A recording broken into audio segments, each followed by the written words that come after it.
नमस्कार दोस्तों। आजकल ऐसे बुद्धिजीवी हो गए हैं जो तर्क का कुतर्क और अर्थ का अनर्थ उपदेश बांटते फिर रहे हैं।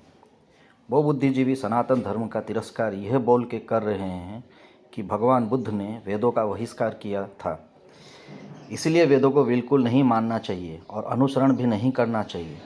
हाँ, बुद्ध ने वेदों का बहिष्कार किया, पर क्यों किया कोई नहीं बताता है। बस ऊपरी तौर पर यह बता देते हैं कि बुद्ध ने वेदों का बहिष्कार किया। ये बात कुछ ऐसी है कि इंसान की शक्ल देखकर इंसान अच्छा है या खराब है बता देना। तो प्रश्न ये उठता है कि क्या सच में बुद्ध ने वेदों का बहिष्कार किया था? तो मैं कहूँगा नहीं। बुद्ध ज्ञानी थे और कोई ज्ञानी ऐसे ही किसी पुस्तक या किसी के ज्ञान का बहिष्कार नहीं कर सकता। वास्तव में बुद्ध ने वेदों की आड़ में होने वाले दुष्कर्म और पाखंड का बहिष्कार किया था। वो जानते थे कि मध्यकाल में ऐसे कोई मनुष्य नहीं हैं जो वेदों का वास्तविक ज्ञान को पुनः स्थापित कर सके और लोगों के सामने लेकर आ पाए।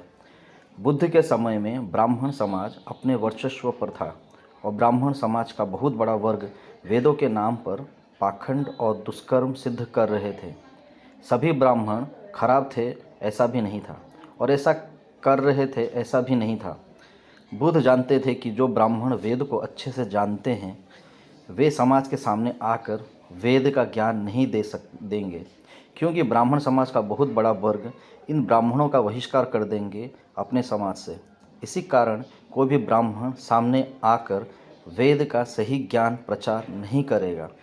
इसी कारण भगवान बुद्ध ने एक नई राह पकड़ी और उन्होंने वेदों का अनुसरण करने से मना किया, क्योंकि वेद को यूं ही पढ़कर नहीं समझा जा सकता था। उसके लिए सही मार्गदर्शक की आवश्यकता होती थी। उस समय समाज का बहुत बड़ा वर्ग अशिक्षित भी था और जो जैसा चाहे उनको उस रूप से मोड़ सकता था। ब्राह्मणों ने पशु बलि, कर्मकांड और वर्ण व्यवस्था को तोड़ मरोड़ कर प्रस्तुत किया था समाज के सामने। जिस प्रकार हर युग में भगवान समाज की रक्षा के लिए आते हैं, उसी तरह भगवान बुद्ध समाज सुधारक के रूप में आए। तो ब्राह्मणों को अपनी गलती समझ में आई और सनातन धर्म की पुनर्जागरण और पुनर्स्थापना अति आवश्यक लगने लगा। बुद्ध सनातन धर्म और वेदों के विरोध कभी नहीं रहे। उन्होंने कभी दूसरा धर्म या मत का प्रचार करना भी नहीं सोचा होगा। उन्होंने तो बस वही ज्ञान देने की कोशिश की जो उन्होंने अपने ध्यान अवस्था में प्राप्त किया था।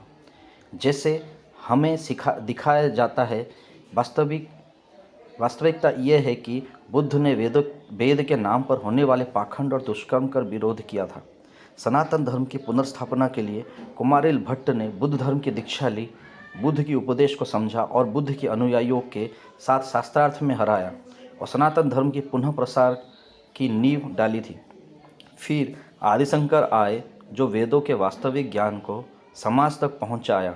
समाज और सनातन धर्म की सुधार कार्य में भगवान बुद्ध और भगवान आदिशंकर दोनों का ही बड़ा योगदान है।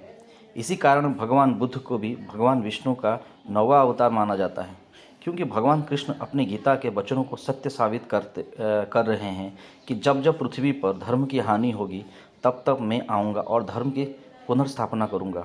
जब धर्म की हानि होती है तब भगवान एक विरोधीभाषी उपदेश देते हैं ताकि समाज पुनः अपने धर्म की राह पर आ जाए। भगवान बुद्ध ने जो उपदेश दिए वो सारे सत्य हैं, उसमें कोई मिथ्या नहीं है, लेकिन उनके अनुयायियों ने पश्चात उन उपदेशों का गलत तर्क निकाला और अर्थ का अनर्थ करने लगे। ऐसा भी नहीं, ये सिर्फ बुद्ध धर्म में ही है, ये सनातन धर्म के गुरु परंपरा में भी है। गुरु उपदेश तो ठीक देता है पर शिष्य अर्थ का अनर्थ कर देता है। सनातन धर्म सबको मानता है। बुद्ध भी हमारे हैं, महावीर भी हमारे हैं और नानक देव जी भी हमारे हैं। सभी महापुरुष इसी भारत भूमि पर अवतरित हुए थे और अवतरित होते रहेंगे। बुद्धं शरणं गच्छामि, कृष्णं शरणं गच्छामि।